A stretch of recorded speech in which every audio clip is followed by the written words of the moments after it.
Hello everyone. एक नए दिन में आप लोगों का दापूस लर्निंग में बहुत बहुत स्वागत है। आज की वीडियो में हम लोग करने वाले हैं क्लास 11th अंतरा में संकलित कविता संध्या के बाद का एमसीक्यू। तो गाइज वीडियो को लाइक कर दीजिएगा। चैनल पर पहली बार आए हैं तो सब्सक्राइब भी कर सकते हैं। तो चलिए शुरू करते हैं। इस कविता के लेखक हैं सुमित्रा नंदन पंत।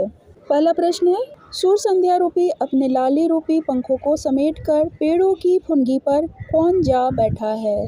तो संध्या रूपी लाली अपने पंखों को समेटकर पेड़ों की फुनगी पर पंछी जा बैठे हैं। सही उत्तर है ए, पंछी जा बैठे हैं। दूसरा प्रश्न है, तांबे के रंग के पीपल के पत्ते कैसी आवाज़ निकालते हैं। तो तांबे के रंग के पीपल के पत्ते मतलब जो थोड़े पीले पीले हो जाते हैं वो सरसर की आवाज़ निकालते हैं। सही उत्तर है बी, सरसर की आवाज़ निकालते हैं।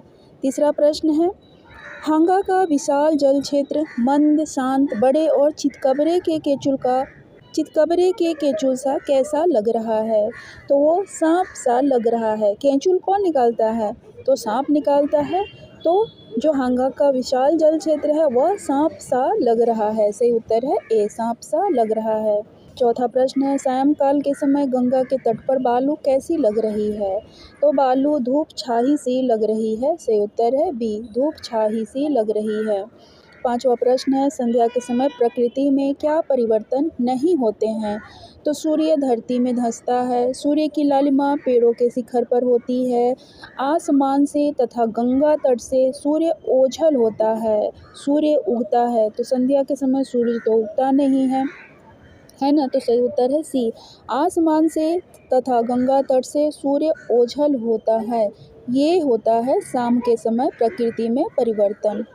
छठा प्रश्न है, लाल किसके आधार पर धन का बंटवारा चाहता है ताकि समाज के गरीब वर्ग को मूलभूत सुविधा मिल सके। तो ये जो प्रश्न है गाइज उसकी माँ कहानी से उद्धृत है। उसकी माँ यहाँ पर गलती से आ गया है तो फिर भी पढ़ लेते हैं कि लाल किस आधार पर धन का बंटवारा चाहता है, श्रम और गुण के आधार पर बंटवारा चाहता है। ये नहीं कि जो अमीर है वो अमीर होता जाए, जो गरीब है और भी गरीब होता जाए। वो चाहता है कि जो सबसे ज़्यादा श्रम करें, जिसमें ज़्यादा गुण हो, क्वालिटी हो, उसके पास धन हो। सातवां प्रश्न है, कवि के अनुसार लोगों के पास दुख का क्या कारण है। कवि के अनुसार लोगों के पास दुख का कारण है दोषपूर्ण सामाजिक व्यवस्था। सही उत्तर है सी, दोषपूर्ण सामाजिक व्यवस्था जो है लोगों के पास दुख का कारण है। आठवां प्रश्न है, शाम के होते ही कौन घर लौट आते हैं। तो शाम के होते ही घर लौट आते हैं गाय पक्षी, यहाँ पर बैल होना चाहिए। तो सही उत्तर है डी, उपर्युक्त सभी घर लौट आते हैं। हम भी तो शाम को घर ही लौट आते हैं, है ना। हम से मतलब है मानव। नौवां प्रश्न है, ग्रामीण लोगों का दुख किन उपकरणों द्वारा प्रकट होता है। तो ग्रामीण लोगों का दुख टीन की डिबरी में, डिबरी माने दिया होता है, धुआं अधिक और रोशनी कम पैदा होती है, दीपक की लौ के साथ उनके हृदय से निराशा कांपती है। जैसे डिबरी यानी दिया का लौ फक फक फक फक होते रहता है, इधर से उधर हिलता रहता है, उसी तरह से जो ग्रामीण लोग हैं उनके हृदय से निराशा कांपती है। तो सही उत्तर है सी, ए और बी दोनों। 10वां प्रश्न है, संध्या के बाद कविता के लेखक का नाम क्या है। तो सुमित्रा नंदन पंत हैं इस कविता के लेखक। कवि कहना चाहिए। 11वां प्रश्न है, संध्या के बाद कविता के अनुसार बत्ती जलाकर कहाँ के सब व्यापारी बैठे हैं। तो संध्या के समय दीपक जलाकर कस्बे के व्यापारी सब बैठे हुए हैं, बातें कर रहे हैं। 12वां प्रश्न है, सुमित्रा नंदन पंत का जन्म कब हुआ था। तो इनका जन्म हुआ था सन 1900 ईस्वी में, सन 1900 ईस्वी में। 13वां प्रश्न है, सुमित्रा नंदन पंत हिंदी साहित्य की किस धारा के श्रेष्ठ कवि माने जाते हैं। तो सुमित्रा नंदन पंत छायावाद के कवि माने जाते हैं। 14वां प्रश्न है, संध्या के बाद कविता में वृद्ध विधवाओं की तुलना किससे की गई है। तो वृद्ध विधवाओं की तुलना बगुलों से की गई है, इसलिए कि बगुला भी सफ़ेद होते हैं और विधवाएं भी सफ़ेद कपड़े बगुले की तरह पहनती हैं, इसलिए उनकी तुलना बगुले से की गई है।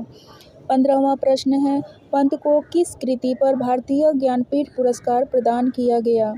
तो पंत को ज्ञानपीठ पुरस्कार उनकी जो पुस्तक है चिदम्बरा उस पर प्रदान किया गया था। 16वां प्रश्न है, सिकता सलील समीर सदा से में किस अलंकार की छटा विद्यमान है? तो इसमें अनुप्रास अलंकार है। सही उत्तर है डी, अनुप्रास अलंकार। 17वां प्रश्न है, तोलने वाले लाला ने जब आध पाव आटे में भी डंडी मारी तो डाल पर कौन चीख उठा? तो डाल पर घुघू चीख उठा। सही उत्तर है बी, घुघू चीख उठा। 18वां प्रश्न है, संध्या के बाद कविता की आरंभिक पंक्तियों में संध्या को किसके रूप में चित्रित किया गया है? तो संध्या को पंछी के रूप में चित्रित किया गया है। सही उत्तर है बी, पंछी। 19वां प्रश्न है, सुमित्रानंदन पंत की कविता संध्या के बाद उनके किस संकलन से उद्धृत है? तो यह जो कविता है उनकी एक संकलन है ग्राम्या, उससे संकलित है, उसमें संकलित है। सही उत्तर है सी, ग्राम्या। 20वां प्रश्न है, प्रजा सुखी हो देश देश की वणिक का यह स्वप्न कब टूट गया? तो वणिक का यह वणिक माने व्यापारी होता है। वणिक का स्वप्न तब टूट गया जब बेचारी बुढ़िया आध पाव आटा लेने आई, उसमें भी जो लाला है, देने वाला है, दुकानदार, वो डंडी मार लेता है तो उसका जो सपना है टूट जाता है। 21वां प्रश्न है, प्रकृति का सुकुमार कवि किन्हें कहा गया है? तो सुमित्रानंदन पंत को प्रकृति का सुकुमार कवि कहा गया है। सही उत्तर है डी। 22वां प्रश्न है, अनिल पिघलकर क्या बनता है? तो अनिल पिघलकर सलील बनता है। सही उत्तर है ए, सलील। 23वां प्रश्न है, सूर्य कहाँ ओझल होता है? तो सूर्य क्षितिज पर ओझल होता है। सही उत्तर है बी, क्षितिज पर। आसमान में ओझल नहीं होता है, कहाँ होता है? क्षितिज पर।